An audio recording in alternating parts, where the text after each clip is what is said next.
어떤 식으로 통보가 오는지. 그때그때 문자로 바로 옵니다. 만약에 휴가 중이면 그래도 근무를 쓰러 와야 되나? 아, 이게 좀, 네.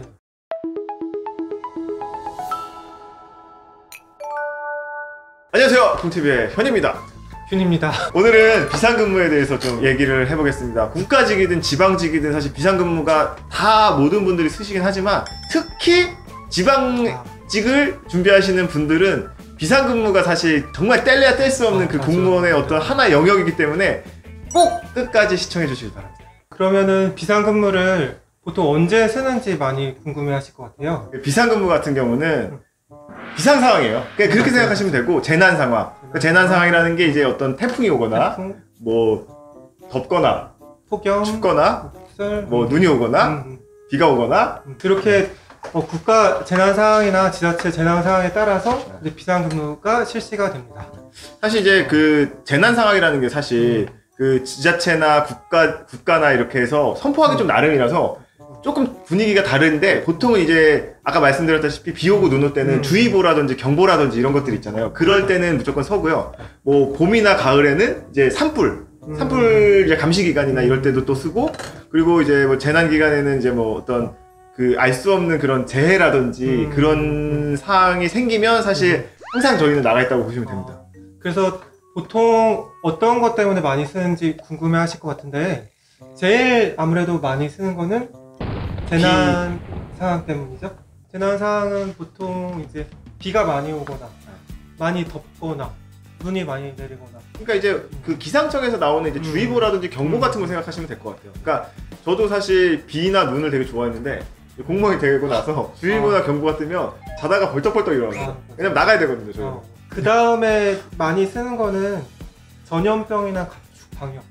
맞아요. 그것 때문에 두 번째로 제일 많이 쓰는 거죠. AI나 돼지열병이나 그 뭐 그런 광우병이나 이런 것들 하면 사실 공무원분들 항상 나가서 그 소독하고 이런 거 다 하고 있습니다.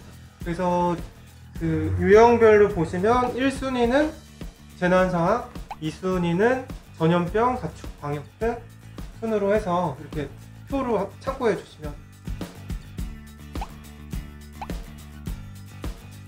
초과 근무랑 좀 다른 점이 있죠. 초과 근무는 내가 업무를 하기 위해서 내가 올려서 하는 거고, 비상근무는 내가 업무가 없더라도, 그러니까 또 다른 일이 있더라도 항상 무조건 나와서 이제 대기를 해야 되는 그런 상황이에요. 그게 좀 여러분들이 알기는 제일 다른 점이고요.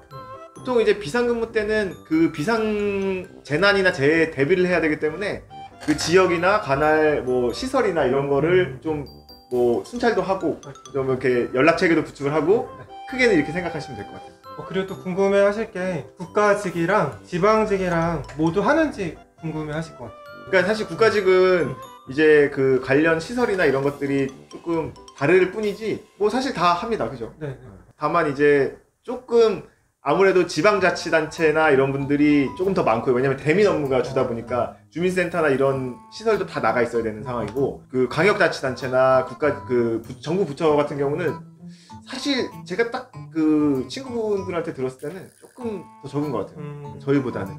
네, 그러면 모든 직원이 다 근무를 서나요? 일단은 모든 직원이 돌아가면서 근무를 서죠. 근데 그 비상근무 시기에 다 모든 직원이 근무를 설 수가 없죠. 왜냐면 다음날 또 나와서 일을 하고 대민 업무를 해야 되기 때문에 그렇게는 안 되고, 이게 재난부서인지 일반 부서인지 읍면동 행정복지센터인지에 따라서 조금 달라지고요.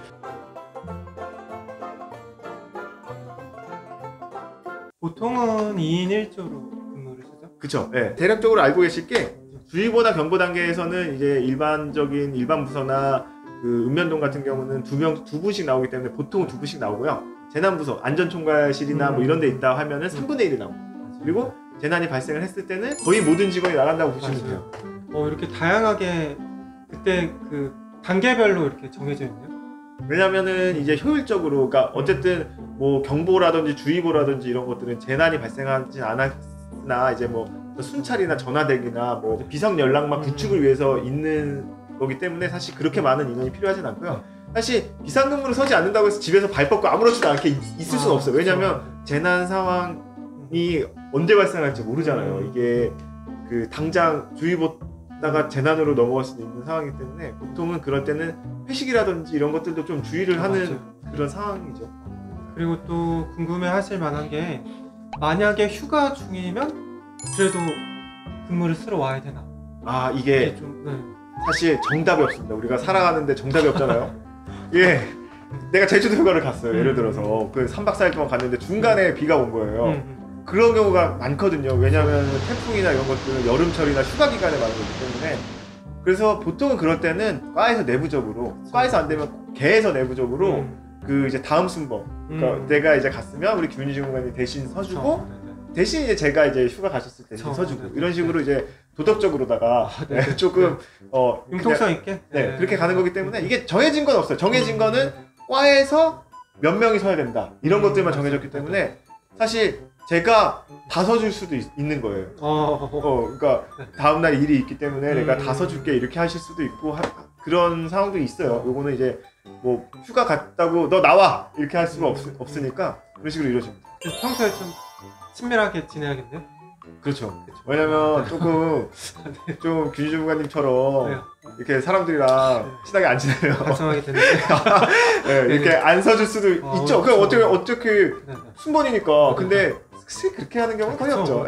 비상근무가 사실 이제 하루에 4시간 이상을 쓰면 다음날 이제 대체 의무를 쓸 수가 있어요. 이게 어떻게 되는 거냐면 우리가 보통 이제 18시에 퇴근을 하고 비상근무를 서서 4시간을 쓴다고 해서 다음날 쉬는 게 아니라 그날 기준이거든요. 만약에 1일날 18시부터 00시까지 비상근무를 6시간 썼다고 해서 다음날 2일날 쉬는 게 아니라 2일날 00시부터 아침 9시 전까지 그 9시간 동안 4시간을 이상을 근무를 서게 되면 2일날 쉬는 거예요. 그래서 보통은 이제 그 비상근무나 이런 것들이 18시에 시작을 했을 때 다음날 아침 4시에 끝났다. 그러면 우리가 시간상으로는 10시간을 근무한 거지만 2일날 4시간 이상 근무를 섰으니까 대체 의무. 그리고 18시부터 03시까지 근무를 섰다. 그러면 9시간을 근무한 거지만 00시부터 03시까지 섰기 때문에 3시간만 근무를 한 거예요. 그날은. 그럼 대체 의무를 못 씁니다. 그러면 그냥 휴가를 써야 돼요. 연가를 써야 된다. 연가를 쓰시죠. 그러니까 그렇게 돼야 되는 상황이 있고 실제로 그런 경우가 간혹 있습니다. 맞아요. 그래서 왜냐하면 주의보나 경보는 사실 지자체에서 알아서 끝내는 게 아니라 기상청에서 뭐 해제를 해주시는 거기 때문에 3시에 끝나서 그럼 나는 9시간 동안 근무를 쓰고 전날 풀 근무를 쓰고 집에 4시쯤 들어가서 씻고 9시에 출근해야 되는 상황이 발생할 수 있어요. 사실 그럴 때는 그때 이제 일이 있으시면은 뭐 어쩔 수 없이 나와셔야 되는 경우는 어쩔 수 없지만 너무 피곤하기 때문에 보통 연가를 쓰시죠. 그럴 때는 어쩔 수 없이 대체 의무를 못 써요. 그리고 또 어떤 식으로 통보가 오는지 궁금해하실 것 같아요. 통보가 왜냐면 비상사태는 뭐 이렇게 예보가 사실 없이 오기 때문에 그때그때 문자로 바로 옵니다. 그 직원들 핸드폰 번호나 이런 데로 이제 문자가 와서 몇 시부터 비상근무가 발효될 예정이니까 뭐 입소하여 주시기 바랍니다 이런 식으로 오고요. 보통 이제 주의보나 경보 같은 경우는 이제 뭐 3시부터 경보 예정이다 이런 식으로 하지만 급박하게 뭐 상황이나 이런 게 되면은 그때 문자가 바로 와요. 아니면 이제 문자가 오고 안 오실 수도 있으니까 전화도 보통 오고. 비상근무는 근무 시간이 어떻게 되나요? 비상근무가 사실 근무 시간이 상한선이 제한이 없습니다. 그 초과근무 같은 경우는 그 한 달에 57시간이라는 상한선이 있잖아요. 이게 뭐 예산적인 부분이라든지 맞아요. 뭐 그런 부분이 있어서 그런지 모르겠지만 그 상한선이 있고 비상근무 수당도 초과근무 수당이랑 수당은 똑같습니다. 저번 편을 참고하시면 되고요.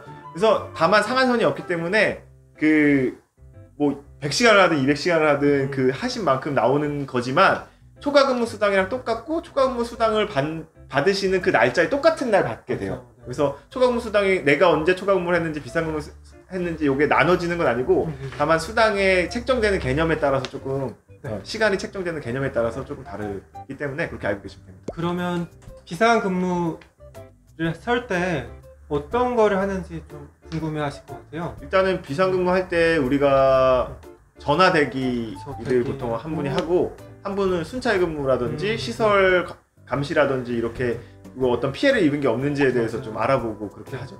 근데 이제 가끔 이제 눈이 많이 오거나 비가 많이 오면 민원 전화가 와요. 그래서 이런 상황이라서 뭐 좀 조치를 좀 취해줄 수 있겠냐 그러면 이제 보통은 저희가 119 분들이랑 같이 나가거나 아니면은 보통 이제 이렇게 하죠. 119 분들한테 전화도 해서 상황을 얘기를 하고 심각한 상황이면 근데 보통은 이제 저희한테 전화를 하시는 분들은 심각한 상황은 아니에요. 좀 약간 경 단계에 있는 이제 위기 상황이기 때문에 그래서 보통 저희가 시에다가 보고를 하고 어떤 상황이다. 그래서 이런 식으로 나가서 조치를 하겠다. 그리고 했다. 이런 식으로 동향 보고를 하고요. 저희는 이제 나가서 뭐 어떤 뭐 예를 들어 빗물이 많이 찼다 하면 양수기 같은 거를 대여를 해주는 사업도 있고 그리고 사실 요즘에 읍면동에 뭐 다른 지자체는 모르겠지만 저희는 그 눈 녹이는 그 뭐죠? 기계? 그게 다 하나씩 두 개씩 구비가 돼 있더라고요. 그래서 그걸로 이제 해주시는 것도 있고 그런 식으로 어느 정도 그러니까 경미한 상황에 대해서는 조치할 수 있는 상황이 있기 때문에 119에서도 해주시지만 저희도 바로바로 즉각적인 조치를 할 수 있게 그런 대응이 있습니다. 비상근무하면서 어떤 에피소드가 있었어요? 김유주 의원님. 일단은 저는 비상근무를 하게 되면 그 전날 잠을 잘 못 자는 것 같아요. 왜냐면 이제 내 순번 차례가 되니까 이게 비상근무라는 게 언제 올지 모르니까 새벽에도 올 수 있어서 이제 문자를 못 보고 못 깨어나면 어떡하지? 이런 불안한 마음 때문에 잠을 좀 설치는 것 같아요. 저 같은 경우는 이제 그런 적이 있었어요. 근데 가끔 이제 눈 올 때 어떤 분들이 좀 젊으신 분인데 통장님, 이장님 정도가 아닌데 뭐 이런 옷 입고 어설프게 염화칼슘 뿌리는 분들 보면 다 비상근무 쓰시는 공무원 신규분들이시라고 생각하시면 되거든요. 저 같은 경우는 이제 사실 비상근무 서면은 동장님들은 약간 상황 대기를 하거나 전반적인 이제 통솔을 해주세요. 근데 실제로 나오셔서 좀 열정적으로 해주시는 분들이 간혹 있거든요. 그래서 예전에 저희 동장님이 나오셔갖고 직접 염화칼슘을 포대를 어깨에 지고 같이 나간 적이 있습니다. 제가 안 나갈 수가 없죠. 그쵸. 동장님 나가시기 때문에. 그래서 나가서 그 골목에, 그러니까 제가 그 해당 있던 읍면동에 또 골목이 좀 많았었어요. 그래서 그 음지라든지 이런 데는 좀 잘 안 마르니까 무슨 국그릇 같은 거 있잖아요. 그거 가가지고 막 뿌리고 뭐 그랬던 기억이 좀 나요. 저도 그 읍면동에 있을 때는 염화칼슘을 메고 많이 다 뿌렸던 것 같아요. 여러분들 아실지 모르지만 염화칼슘이 몇 킬로죠? 한 20kg. 아니 염화칼슘 30kg예요. 30kg요? 그래서 그냥 보통 40kg는 잘 못 들어요. 근데 20kg는 든단 말이에요. 근데 30kg 되게 애매해요. 못 들 수도 아니면 그러니까 못 들 수도 아니면 쉽게 들 수도 없는 그런 무게이기 때문에 와 지금 염화칼슘 보통 오늘 동에 100포대씩 오잖아요. 그거 누가 나르겠어요. 그래도 저는 염화칼슘 뿌리면서 좀 되게 보람을 좀 느끼는 것 같아요. 오늘은 이렇게 업무 외적으로 쓰는 비상근무에 대해서 알아봤는데 공무원들이 참 많은 일을 하는구나 라고 다시 한번 저희도 돌이켜 보는 것 같습니다. 사실 잘 몰라요. 안전하고 평화로울 때는 잘 몰라요. 그렇지만 언제나 재난이나 재해를 준비하는 그런 분들이 있고 사실 저도 들어오기 전에는 몰랐거든요. 그래서 조용하다고 해서 우리가 아무 일도 하질 않는 건 아니에요. 사실 어떻게 보면 되게 귀찮거든요. 아무 일도 일어나지 않는데 거의 왜냐면 거의 100% 중에 90% 그러니까 90번은 아무 일도 일어나지 않더라도 아니 99번은 아무 일도 일어나지 않더라도 한 번 그 일이 발생을 하면 그게 또 큰 사고가 될 수 있고 하기 때문에 귀찮더라도 이제 공무원분들은 이제 자기 사명감이나 이런 것들을 가지고 다들 비상근무를 열심히 쓰고 계시거든요. 그래서 여러분들도 그런 상황을 아시고 나중에 임용되셨을 때 이런 일도 하고 저런 일도 한다는 거를 나중에 직접 겪으셨으면 좋겠습니다. 네, 오늘 이렇게 비상근무에 대해 알아봤는데요. 다음 편에 더 좋은 컨텐츠로 찾아뵙겠습니다. 비상!